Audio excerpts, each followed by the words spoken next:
Hello, welcome to Ken studies. CAPF AC का previous year paper जो हम सोल्व कर रहे हैं उसमें आज हम 2014 का पेपर 1 का पार्ट 3 देखेंगे। अब तक पार्ट 2 हमने सोल्व कर लिया, आज पार्ट 3 इसमें हम 20 क्वेश्चंस देखेंगे।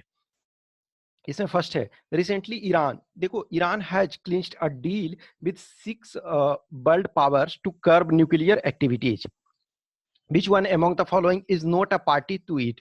देखो ये अभी भी कहीं ना कहीं इसका ज्यादा इंपॉर्टेंस नहीं, अभी जो फिलहाल आपको करना है अफगान जो पीस डील है, अफगान पीस डील, इस पर आपको ज्यादा फोकस करना है।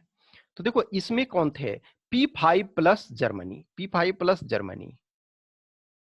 तो P5 देखो परमानेंट मेंबर, तो ये आपके परमानेंट मेंबर हैं, परमानेंट मेंबर है, परमानेंट मेंबर है। जापान ना तो परमानेंट मेंबर है ना जर्मनी है, तो एक तो परमानेंट मेंबर प्लस जर्मनी, तो ये हो जाएगा डी, इसका आंसर हो जाएगा। नेक्स्ट है which one of the following statement related to money bill is not correct. तो it can not be introduced in the council of states, तो ये सही है। मनी बिल जो है किस पे प्रेजेंट किया जाएगा, आपका लोकसभा में प्रेजेंट किया जाएगा, तो ये आपका सही है, यानी ये आंसर नहीं होगा। If any question arises whether the bill is money bill और not, the decision is of the speaker is final, सही है। In case of deadlock over money bill the president can summon the joint sitting, no. Joint sitting normal bill के लिए होता है, सामान्य bill के लिए ही होता है, तो ये गलत है, तो आंसर सी हो जाएगा। अब है money bill can not be introduced except on the recommendation of president, यानी कि प्रेसिडेंट का प्रायर रिकमेंडेशन आवश्यक होता है, तो सी गलत है, यानी कि सी आंसर हो जाएगा। नेक्स्ट है which one among the following explains the meaning of the safety valve theory in the context of Indian national movement। तो देखो इंडियन नेशनल कांग्रेस की स्थापना के संबंध में ही जो है सेफ्टी वाल्व थ्योरी एक तरह से दिया जाता है।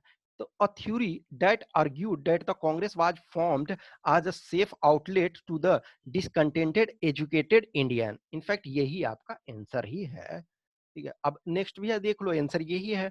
A theory that argued that the Congress was formed as a safe outlet to the hostile attitude of the British towards the Indian people, no। A theory which believed that the British and the ex-rebels of Etna should amicably resolve, no। ये कांग्रेस के संबंध में ये था। Next है as per the latest WTO agreement in Bali Ministerial Conference of WTO, India and other developing and underdeveloped countries can launch food security program।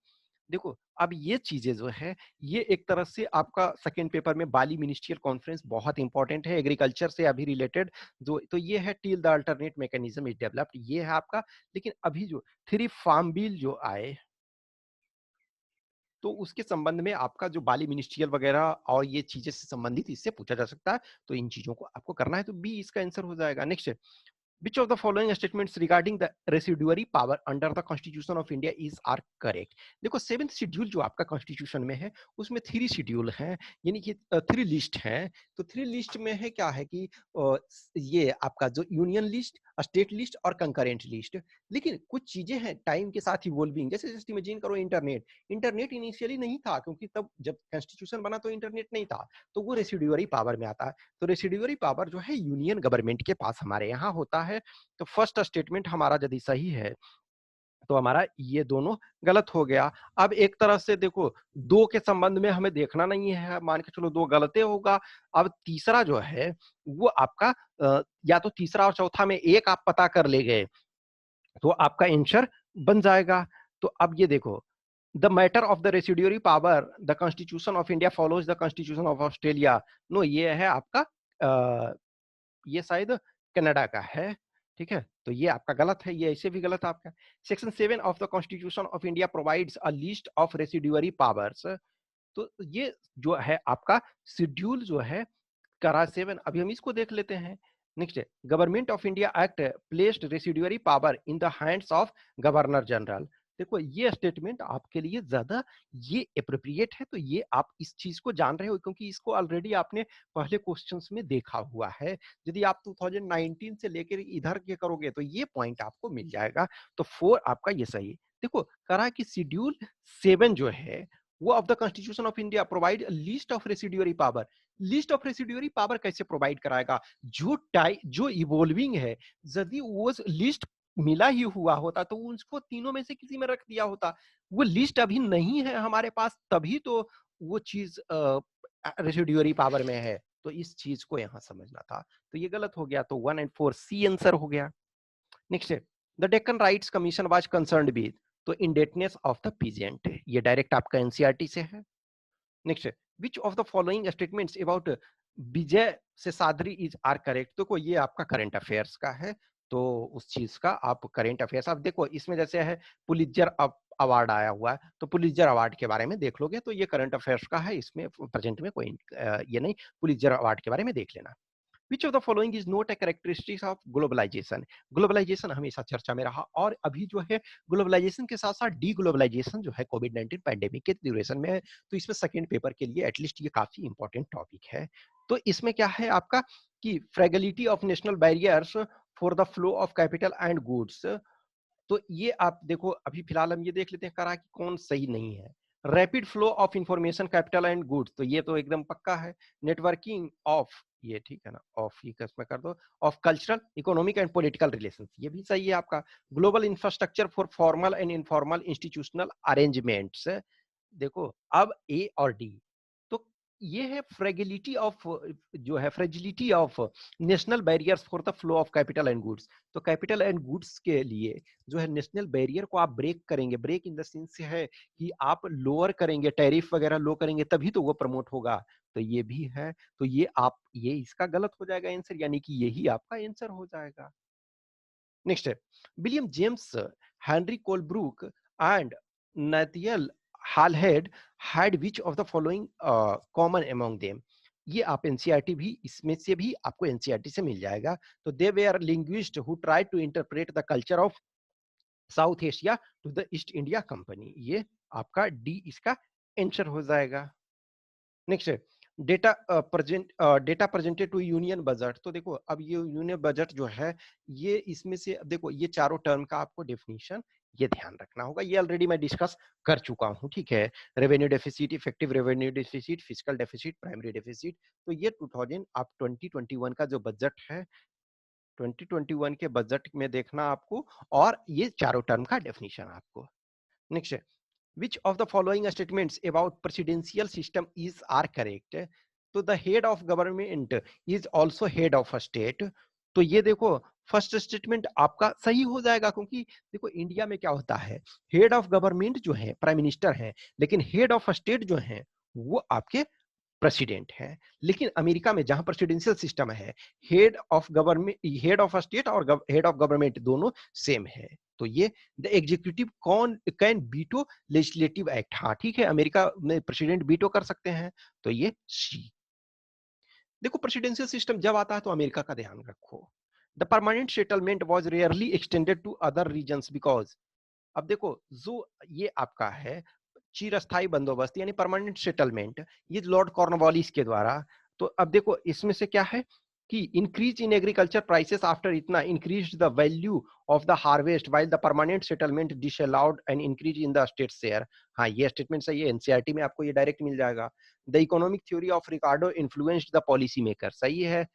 Next है, the state found it expedient और to settle directly with the ryots, हाँ ये भी आपका सही है, तो ये चार के चारों रीजंस होंगे।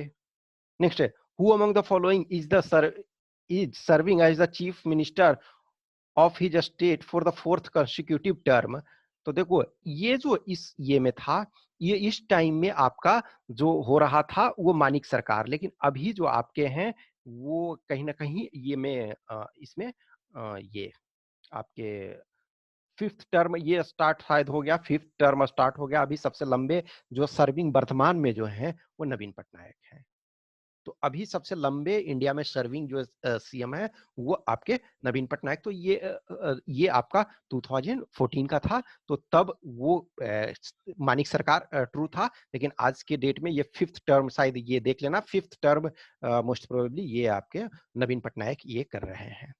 नेक्स्ट है, consider the following statements about constitutional government, ये देखो ये क्वेश्चन भी 2020 में आया हुआ है, ये है यही तो था कि विच of the consider the following statements about constitutional government, ये अभी जो 2020 का जो सिविल्स हुआ यही ऑप्शन था, तो सोचो ये तो आपका सही है ही है, तो ये आपका गलत हो गया, ये यदि आपका सोचो असिस्टेंट कमांडेंट का सही कर रहे हो, यदि प्रीवियस ईयर वहां आप सिविल्स में इस चीज को सही कर रहे हो, तो ये फर्स्ट स्टेटमेंट आपका सही हो गया। नेक्स्ट आपका है ये one where constitution is the basis of public authority, हाँ ये भी सही है, तो टू सही है, तो ये भी आपका गलत हो गया। Next one where monarch is the formal head, no ये तो होगा ही नहीं। नेक्स्ट है one where there is always universal adult franchise, ये कोई जरूरी नहीं है कि कॉन्स्टिट्यूशनल गवर्नमेंट जहां हो ऑलवेज एडल्ट यूनिवर्सल फ्रेंचाइजी, ये जरूरी नहीं है, तो इसका आंसर आपका ए हो जाएगा। Next the ruling dynasties Sangama Saluva Tuluva, ये आपका डायरेक्ट ये मल्टीपल टाइम क्वेश्चन पूछा गया है। विजयनगर एम्पायर जो कृष्णदेव राय थे, जो तुलुबा डायनेस्टी के थे, सबसे जो विजयनगर के सबसे प्रतापी सम्राट हुए जो कृष्णदेव राया, तो कृष्णदेव राया तुलुबा वंश के ये सम्राट थे। नेक्स्ट है India has made a polio vaccination certificate mandatory for Indian visa applicants from, देखो जो कंट्री पोलियो से ग्रसित अभी होगा वही इंडिया 2014 में, चूंकि ये क्वेश्चन इस वजह से आया था कि 2014 में इंडिया पोलियो फ्री हो गया था, तो ये बांग्लादेश भी पोलियो फ्री हो गया है, चाइना अब हमसे पहले हो चुका है, इंडोनेशिया हमसे पहले हो चुका है, तो ये पाकिस्तान था, तो डी इसका आंसर था उसमें। नेक्स्ट है ex officio members of the national human rights commission of India include, देखो एक चीज आप ध्यान रखना, नेशनल ह्यूमन राइट कमीशन में ये चेंजेस हुआ, पहले था कि नेशनल ह्यूमन राइट कमीशन के जो चेयरमैन होते थे, चेयरपर्सन होते थे, वो सुप्रीम कोर्ट के मुख्य न्यायाधीश means ex chief justice of India, लेकिन उसमें अब ये एक्स तो है, लेकिन चीफ जस्टिस ऑफ इंडिया नहीं, कोई भी सुप्रीम कोर्ट के जजेस, वो चीजें कर दिया गया है, तो नए उसके अनुसार आप इसको ये एकोमोडेट कर लोगे, तो इसमें उसके अनुसार उस कंटेक्स्ट के अनुसार यहाँ ये होगा, ठीक है।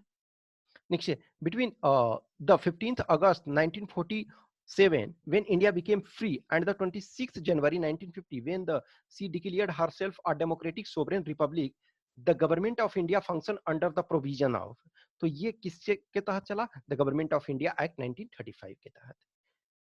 इन रेफरेंडम हेल्ड इन इजिप्ट, तो ये फिलहाल वो अभी नहीं है, अभी अब्राहम एकॉर्ड आपके लिए इंपॉर्टेंट है, अब्राहम एकॉर्ड, अब्राहम एकॉर्ड को पक्का प्रॉपर तरीका से कर लो, क्वेश्चन पूछेगा। नेक्स्ट आपका है which of the following factors affects individuals demand of for a commodity, कोई भी डिमांड आप कमोडिटी का डिमांड करते हो तो उसका कौन कौन प्रभावित करेगा, तो प्राइस ऑफ कमोडिटी, हाँ ये फर्स्ट सही है, क्योंकि यदि आपके पास पैसा ज्यादा रहेगा तो आप ज्यादा डिमांड करोगे, sorry price of commodity, come price रहेगा तो ज्यादा डिमांड करोगे, प्राइस बढ़ जाएगा तो कम डिमांड करोगे, तो फर्स्ट होगा, तो ये सेकंड गलत हो गया। इनकम ऑफ द कंज्यूमर, हाँ आपका बढ़ेगा इनकम जैसे ज्यादा डिमांड करोगे, तो सेकंड सही है, तो आप ये इसको गलत कर दोगे। प्राइसेस ऑफ रिलेटेड गुड्स, ये भी प्रभावित करेगा, तो सी इसका हो जाएगा। तो ये 20 क्वेश्चंस के आंसर की यहाँ हो गए। आप देख रहे हो किस ढंग से, इनफैक्ट मैंने बताया ना आपको कि 20 के बाद 20th अभी बहुत सारा बिजी शेड्यूल हमारा चल रहा है, तो 20 के बाद हम आपको 2020 का सिविल सर्विसेज का जो है हम उसमें दिखाएंगे कि किस ढंग से प्रीवियस ईयर जिसने भी एनालिसिस किया हुआ था उसको किस ढंग से चीजें फायदा हुई, कितने क्वेश्चंस में, एटलीस्ट जो पूरी पॉसिबल नहीं है कि हम ये, लेकिन हम ऑलमोस्ट हम 10 इयर्स के आसपास का एनालिसिस करेंगे, या जो भी पॉसिबल हो सकता है हम कुछ मिनिमम ये बताएंगे कि एटलीस्ट ये क्वेश्चंस इजीली बनाए जा सकते थे। ओके ठीक है, आप करते रहो, फोर्थ पार्ट हम नेक्स्ट वीडियो में देखेंगे। Thank you.